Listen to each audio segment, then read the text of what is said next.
All right, it is time to draw another card from the Life's Potluck Buffet card deck. I'm John Paulus, and you're listening to Life's Potluck Buffet. All right, here we go. I'm going to cut the deck. All right, this is card 18. Know what you do unconsciously. Consider what choices you make when you're not thinking, when you're simply compelled to make a choice. Start by thinking of a little thing. For example, if you are playing a game and must choose a game piece from a group of different objects, which do you choose and why? Be honest with yourself and talk to someone else about it. Now think about how this way of choosing applies to big decisions you make. Whenever I get this card, I always try to remember what piece I used to choose in Monopoly. And I noticed that over time the game pieces, there have been different game pieces, or at least that's my perception of it. I don't play Monopoly that often these days. I don't think I haven't played it in a long time. So I don't know what the pieces are that you have to choose from in current versions of Monopoly. But I think I used to use the thimble when that was an option. Maybe that little car. I feel like there was an iron at some point. I don't think I ever would choose that one. In the comments, let me know what Monopoly playing piece you choose. I'd be interested to know, and why.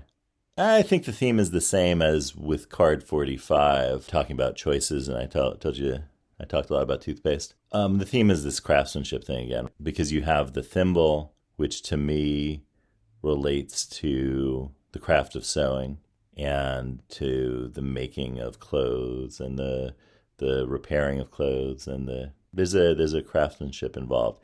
I quite like to sew. I don't do sewing machine things, but in terms of just like darning socks, that's a thing that I quite enjoy. There's something meditative about repairing holes. At some point, the socks are too far gone, and so you can't really repair them. But if I have a pair of socks I really like, which I did have quite a few, I get really sad when there's a hole in it. So I like to try to repair that sock. I remember I had socks. Oh, these were the greatest socks. They were given to me as a Christmas present.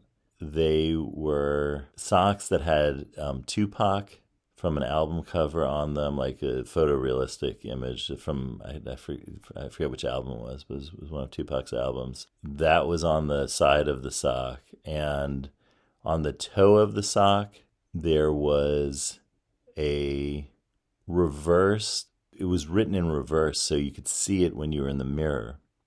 And it said, "Only God can judge me." I thought those were the most poignant socks that have ever been made. And the company that made them sadly went out of business. This is a theme with the. That toothpaste company went out of business. The sock company went out of business. Boy, I feel like, we live in a world where good craftsmanship is clearly not enough to make it in our dog eat dog world of business. If I got holes in these socks, and I would get a lot of holes because I would walk to work. This is in California. I would walk to work up a hill, and then I would come back down the hill, and it was close to a mile every day. And so just my feet kind of jamming into the sock against the shoe, it going up the hill and then down the hill, the heel and the toe would both wear out very quickly. And so I repaired these socks a lot. But one day they were just too far gone, and I had to throw them away, which was sad because as I said, these were poignant socks, and I hate to throw away a poignant sock. I guess the thing about Tupac is there's another example. I mean, I like Tupac's work aesthetically. I like the production value of it, and I like the lyricism of his words, and I think that that's another really good example of a craftsmanship that I cherish. Another example of the choices that I make and why I make them. I don't know how, I think in music, the kind of unconscious decision to, when you just like a piece of music you hear, that's a little bit easier than other decisions, I think, because there seems to be, to me, to be less of a filter. It's like it almost goes to the back of your mind immediately, where you've already made a decision about whether you like the music or not within a few seconds. And that's because we're going into that zone and making a choice based on not conscious thought. And when we then think about why we make these choices, we can really gain insight into what we value. There's always something behind it, and it's always worth looking into that, because when you know what you value, there's a kind of consistency that you have. And that consistency is helpful to you, of course, because you understand why you do things, even things you're not thinking about. But also that consistency helps others. And this is an angle of this choice making that doesn't get talked about a lot. When you become a little bit more predictable in your choices, and then what you do, what you produce becomes predictable. And then what is predictable becomes reliable. And what is reliable, we associate with quality. So by understanding what choices that you make, you're actually on the road to understanding how to produce something that others view as having quality.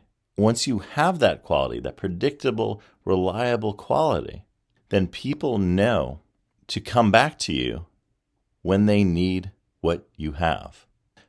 By making predictable choices, we are signaling that we have a style. And we are signaling that we are doing something that is repeatable by us. Think about industrial bakeries that produce sourdough bread. The consistency with which they produce their product is their strength. You can always buy a loaf of their bread and expect it to taste pretty much the same as the last loaf you bought from them. Yes, there may be very, very minor variations, but when you taste it, you'll say, oh, this is their bread, 100% of the time. And that shows you on the kind of large-scale production level how this predictability and quality works. It's kind of interesting to think that large-scale production of those quality items may have begun with the realization of a simple choice, like what Monopoly piece you choose. That small, unconscious decision you made turned out to be a big decision, because once you were able to relate it to the other choices that you make, and once you were able to have a predictable style, you just created the key to reproducing all the good things that you do.